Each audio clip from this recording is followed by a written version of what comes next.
Assalamualaikum warahmatullahi wabarakatuh. Selamat berjumpa kembali para siswa. Untuk kali ini kita akan membahas alat ukur. Alat ukur yang kita bahas di sini adalah alat ukur listrik dan elektronika tentunya. Baik, sebelum kita membahas masalah alat ukur, kita bahas dulu istilah-istilah yang ada pada alat ukur atau istilah-istilah dalam pengukuran ya. Apakah mengukur itu? Mengukur itu adalah membandingkan besaran yang belum diketahui dengan besaran yang sudah diketahui. Contohnya adalah seandainya kita menimbang beras misalkan.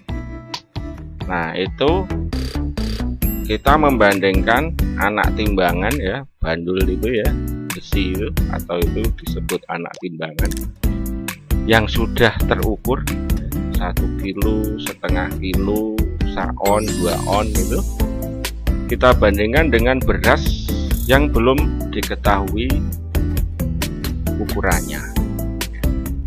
Contoh yang lain misalkan kita mengukur tinggi badan.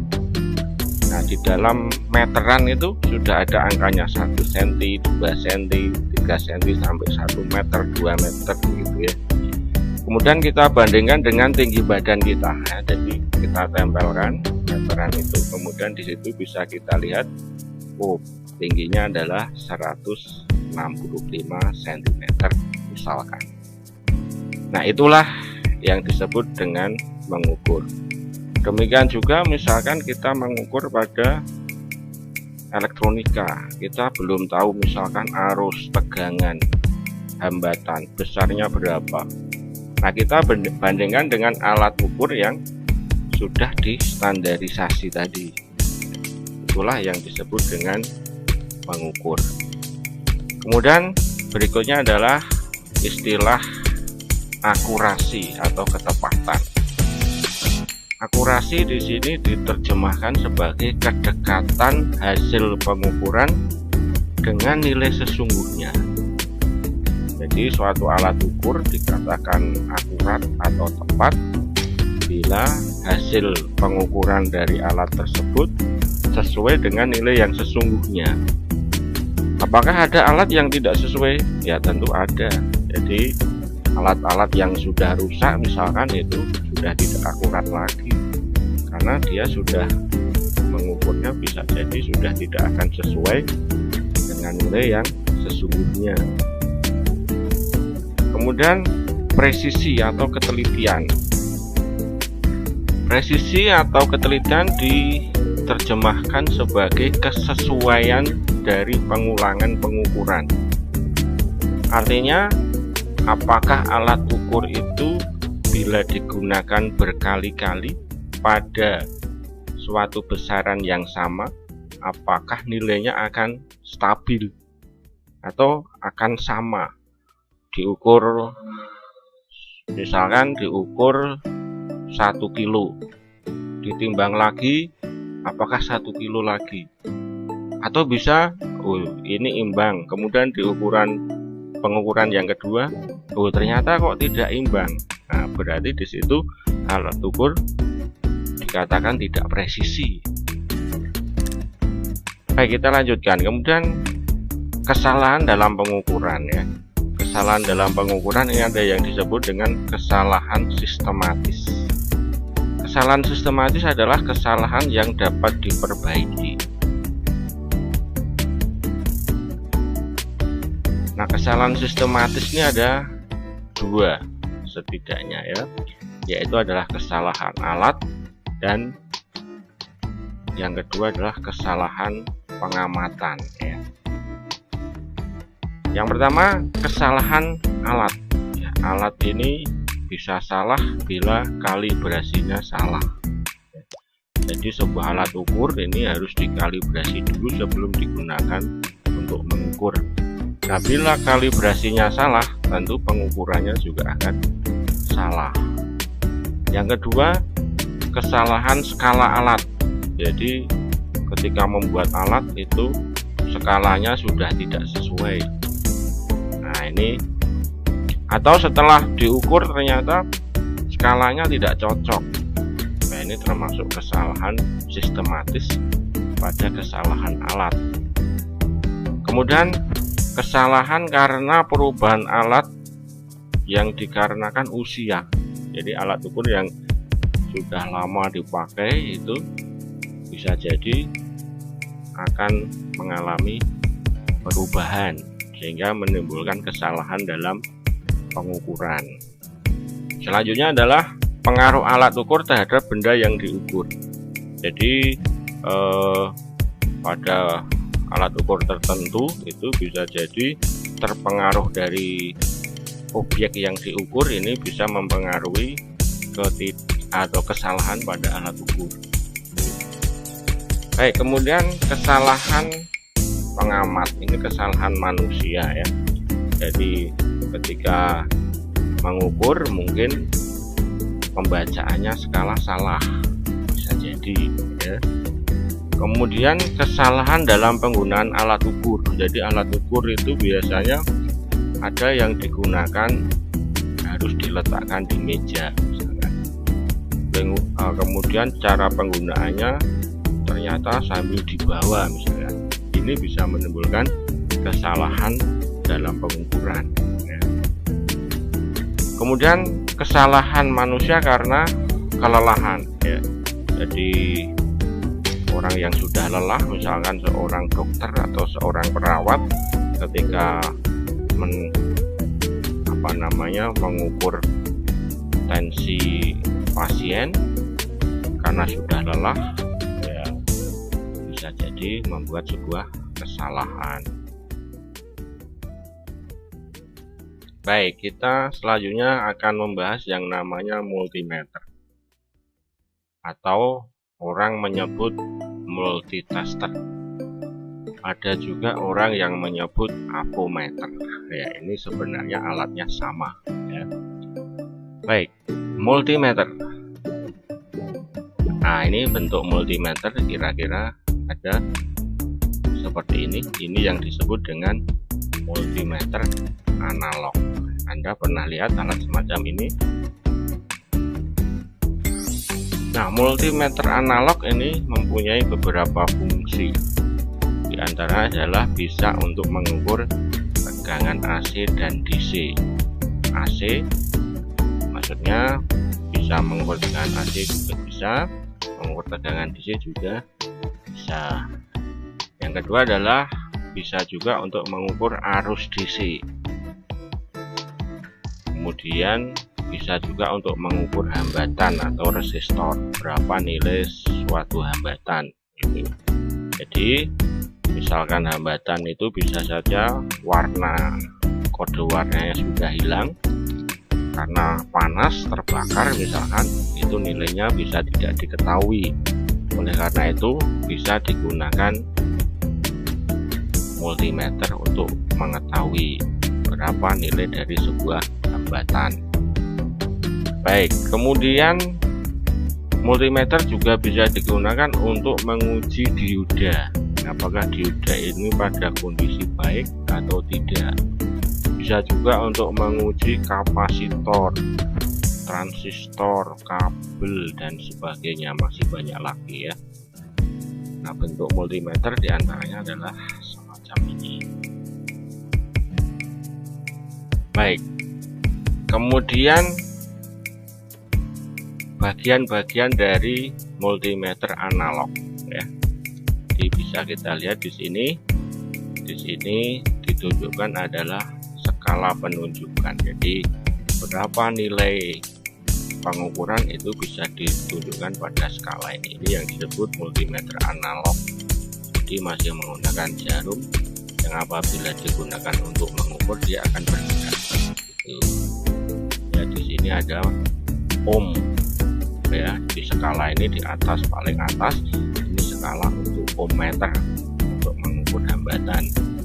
Kemudian di bawahnya ini ada yang warna hitam, angka warna hitam di bawah skala ohm ini ada DC volt, AC volt. Jadi nanti kalau mengukur tegangan DC maupun AC yang dibaca ini ada 3. Ini kalau nanti batas ukurnya adalah 10 volt, di sini ada batas ukur skala ya. Jadi nanti kalau pengukurannya menggunakan skala 10 DC volt, maka yang dibaca adalah 0, 2, 4, 6, 8, 10. Kalau misalkan nanti skalanya 50, maka yang dibaca adalah 0, 10, 20, 30, 40, 50 dan seterusnya. Jadi nanti angka jarum ini akan menunjuk, misalkan di sini Anda yang dilihat adalah garis-garis kecil yang ada pada skala ini ya. Kemudian di sini ada AC, ada yang merah, AC volt. AC volt itu yang skala merah. Jadi ini AC 10 volt. Jadi kalau AC 10 itu yang dibaca yang merah ini. Ya, Anda melihat di skala merah ini. Tetapi angkanya yang dibaca mana? Yang dibaca tetap atasnya. Jadi yang dibaca tetap atasnya. Kemudian AC yang lain, kalau AC yang lain 50, 250, 1000 ya, yang dibaca adalah yang atas ini, yang hitam ini, skala yang hitam ini ya. Baik, ini skala penunjukan. Kemudian di sini ada skrup pengatur jarum. Ini pengatur jarum. Ini biasanya untuk sebelah kiri ya. Misalkan di sebelah kiri ini jarumnya tidak tepat di angka 0, bisa ke kiri atau ke kanan begitu, maka yang diatur adalah skrup ini. Kemudian di sini selektor DC volt. Jadi di sini skala ini bisa diputar ya. Selektor ini bisa diputar, saklar ini ya, bisa ke kanan ke kiri. Jadi ini ada garis hitam ini sebagai arah ya. Kalau seperti ini, kondisi seperti ini arahnya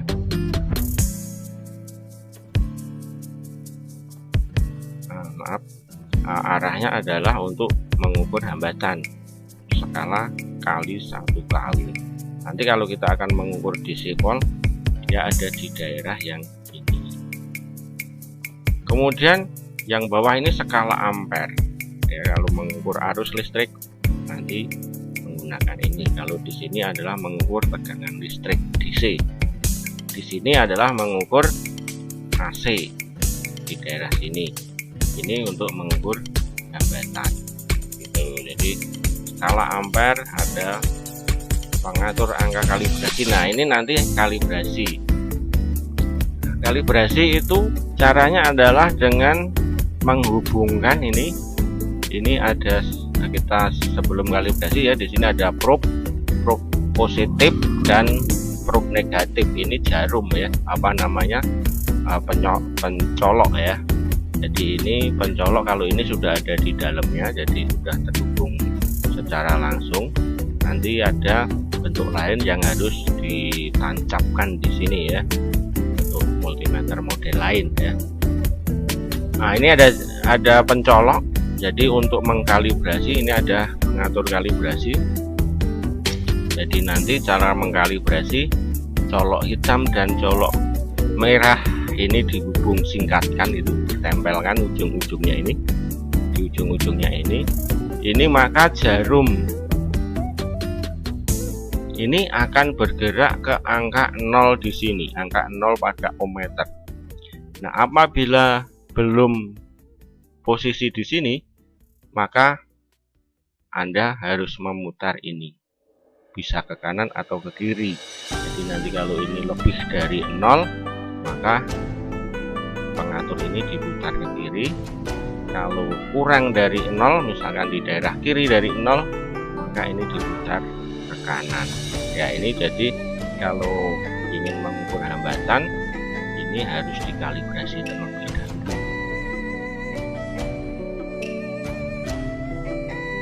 Baik, kemudian tadi sudah disebutkan di sini selektor AC, volt AC. kemudian di sini adalah selektor ohm. Baik, ini bagian-bagian dari multimeter analog ya. Baik, kita lanjutkan. Kemudian multimeter digital. Nah, bedanya kalau multimeter digital di sini sudah langsung menunjuk angka, sehingga tidak perlu lagi berpikir ini ada di posisi berapa gitu ya. Sehingga ini akan langsung menunjuk kalau ini posisi untuk mengukur ohm 1000 berarti dia 1000 ohm. Kalau misalkan ini untuk volt AC, contohnya di sini adalah untuk mengukur volt AC ya, 1000 berarti yang diukur adalah 1000 volt AC. Nah, bentuk yang lain dari multimeter digital adalah semacam ini ya. Nah, kalau ini artinya penggunaannya harus didirikan seperti ini. Ini ada congkoknya ya, ada sandarannya. Tapi kalau yang ini tidak ada sandarannya, tapi ini harus ditempelkan ya, digantungkan. Kalau yang ini harus digantungkan. Ini bisa dipencet, kemudian ini akan membuka, kemudian digantungkan. Nah, ini untuk mengukur misalkan tegangan-tegangan yang misalkan listrik jala-jala. Nah, itu kalau di atas plafon itu misalkan kan tentu di sana adanya gantungan, tidak ada meja gitu ya. Maka ini digunakan alat semacam ini. Baik, kita lanjutkan. Nah, bentuk yang lain dari multimeter digital adalah semacam ini. Nah, kalau ini ya ini sama dengan yang tadi, cuma modelnya aja yang berbeda. Tapi kalau yang ini bisa mengukur tanpa harus mencolokkan ini ya. Ini bisa juga untuk dicolokkan, tetapi bisa saja dia mengukur arus, dia hanya digantungkan, otomatis dia sudah mengukur. Ini contoh multimeter digital model yang lain. Kemudian, nah ini bagian-bagian dari atau simbol-simbol yang ada pada multimeter digital.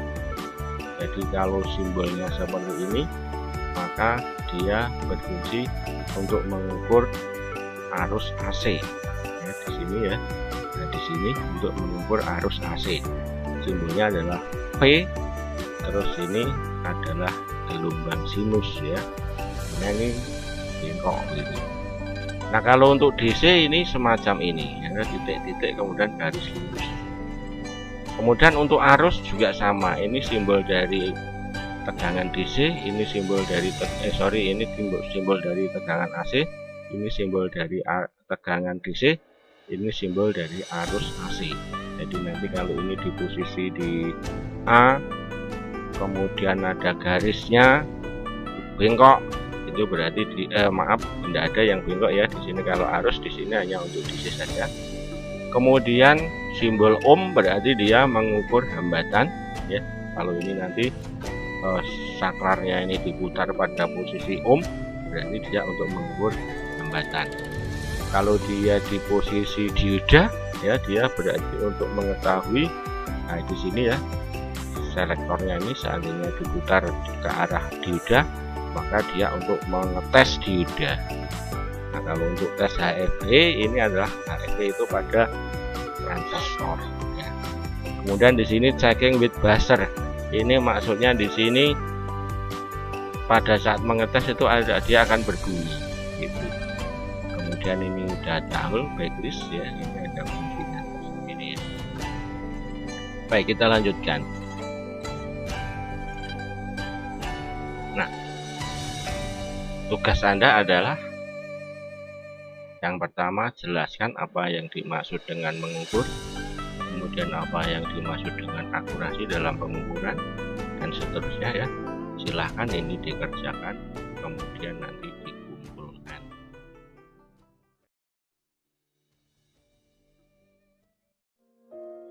Baik, kita mulai dari hukum Ohm. Hukum Ohm bunyinya adalah kuat arus listrik pada suatu beban listrik berbanding lurus dengan tegangan dan berbanding terbalik dengan hambatannya. Nah, kalau diuraikan dengan rumus, I sama dengan V per R. Selanjutnya kita lihat tayangan berikut ini. Bila sebuah sumber tegangan V dihubungkan dengan sebuah hambatan R, maka akan mengalir sebuah arus I. Besarnya I sama dengan V per R. Nah, sebagai contoh, misalkan rangkaian seperti ini ya, sebuah sumber tegangan V sebesar 10 volt dihubungkan dengan R sebesar 500 ohm, maka akan mengalirlah I sebesar sama dengan 20 miliampere. Dari mana? Kita coba penyelesaiannya. Ketahui V sama dengan 10 volt, R sama dengan 500 ohm, maka I sama dengan 10 volt dibagi 500 ohm atau 10.000 milivolt dibagi 500 ohm, hasilnya adalah 20 miliampere.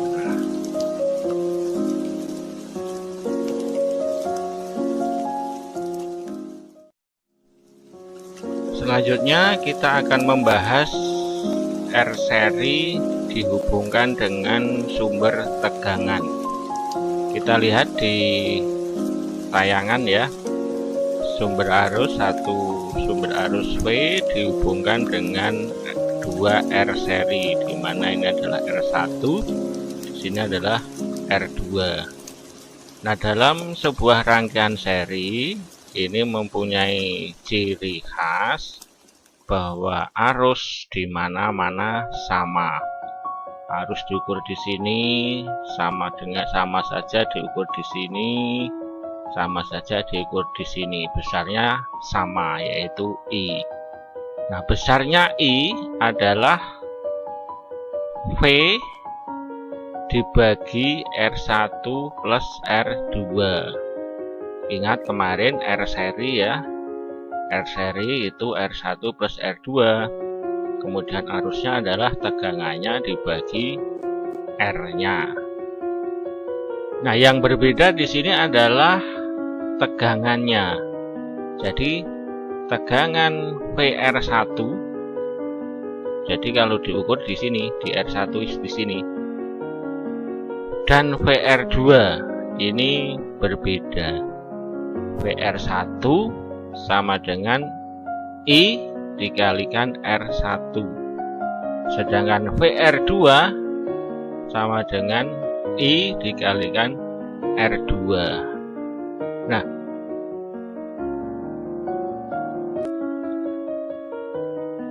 VR1 ditambah VR2 sama dengan V.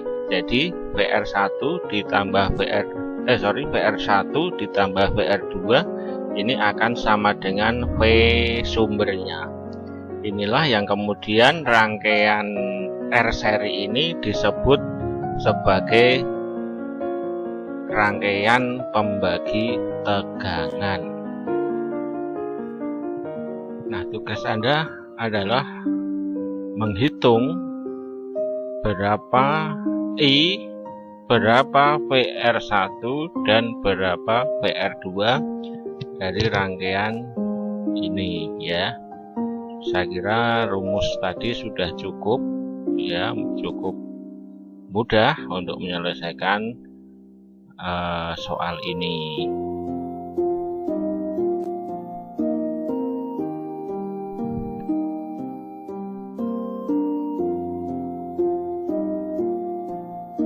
Baik, selanjutnya kita akan membahas hukum Kirchhoff 1 yang disampaikan oleh Gustav Kirchhoff pada tahun 1824 sampai 1887. Bunyi hukum Kirchhoff 1 adalah jumlah kuat arus yang masuk dalam titik percabangan sama dengan jumlah kuat arus yang keluar dari titik percabangan. Nah, kalau dinotasikan dalam rumus, sigma I masuk sama dengan sigma I keluar. Kalau digambarkan ya, jadi tayangan ini masuk sama dengan I1 keluar ya, ditambah I2 ditambah I3 dan seterusnya. Jadi jumlah I masuk sama dengan jumlah I keluar.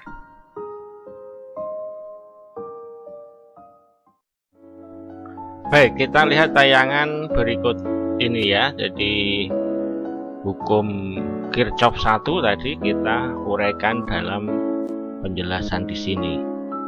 Jadi di sini ada R1 dihubungkan seri dengan R paralel. Ya, dihubungkan seri dengan R paralel. Ini tolong dicermati. Nah, besarnya arus yang masuk dalam sebuah percabangan di sini sama dengan jumlah arus yang keluar dari percabangan. Ini percabangan ini. Protelon ya, pertigaan ini.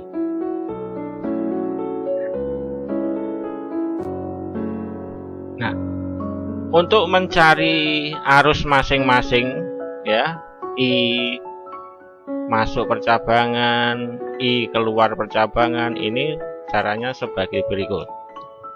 Pertama-tama kita mencari dulu R pengganti ya, atau RP atau R2 paralel dengan R3.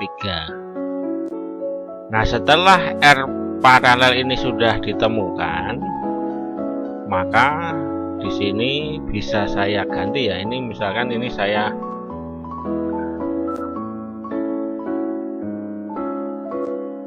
atau Anda bayangkan di sini ada ini 2R ini hilang, kemudian di sini ada R1 namanya RP. Sehingga ini kembali ke cara menyelesaikan sebelumnya. Sehingga di sini seolah-olah di sini ada hanya 2R, R1 dan RP tadi. Nah, kalau R1 dan RP seri, maka seperti tayangan sebelumnya, I sama dengan V dibagi R1 plus RP. Nah, ini I masuk percabangan ya. I masuk percabangan. Setelah I ketemu bisa dihitung, maka kemudian bisa dihitung VRP. Nah, kalau seperti apa namanya tadi, dua resistor tadi ada VR1 ada VR2. Nah, kalau di sini kita jelaskan adalah VRP, bukan VR1 VR2 lagi, tetapi di sini adalah VRP. Nah, besarnya tegangan RP atau VRP di sini adalah I dikalikan RP. VRP sama dengan I dikalikan RP. Nah, IR2 atau arus yang mengalir pada R2 ini sama dengan tegangan yang ada pada ujung-ujung ini ya, dibagi R2, atau tegangan yang ada pada ujung-ujung R2 dibagi R2. Di ujung-ujung R2 itu adalah VRP. Sedangkan IR3 sama dengan ujung-ujung R3 ya. Ujung-ujung R3 itu sama dengan yang di ujung R2, karena ini paralel. Maka IR3 sama dengan VRP dibagi R3. Tuh, ya. Baik, sebagai tugas Anda hitung di sini. Ya, sebagai tugas Anda hitung berapa besarnya RP, berapa besarnya I, berapa besarnya VRP, berapa besarnya IR2, berapa besarnya IR3. Nah, untuk mencocokkan ini bisa juga saya tayangkan seperti ini ya. Jadi kita lihat di sini, kita perlihatkan arusnya. Nah, pada rangkaian ini arus di sini bisa kita lihat di sini. Kemudian VRP berapa, VRP juga bisa dilihat.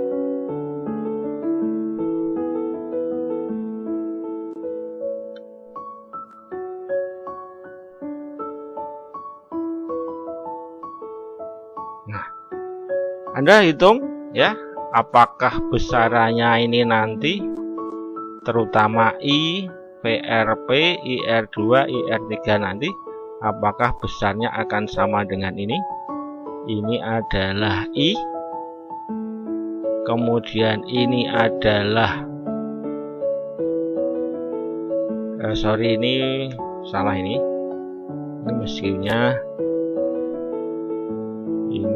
mestinya tegangan, ini bukan arus. Yang saya maksud di sini adalah tegangannya. Oke, nah di sini VRP-nya, di sini adalah VRP-nya, sedangkan di sini adalah IR3. Silahkan dihitung apakah dengan tegangan sumber sekian ini Anda bisa menghitung sesuai yang ada pada rangkaian ini. Baik, saya kira itu penjelasan saya dari hukum dan hukum Kirchhoff. Semoga bermanfaat ya. Bila video ini bermanfaat, silahkan klik subscribe agar setiap saya update Anda mendapat notifikasi. Wassalamualaikum warahmatullahi wabarakatuh.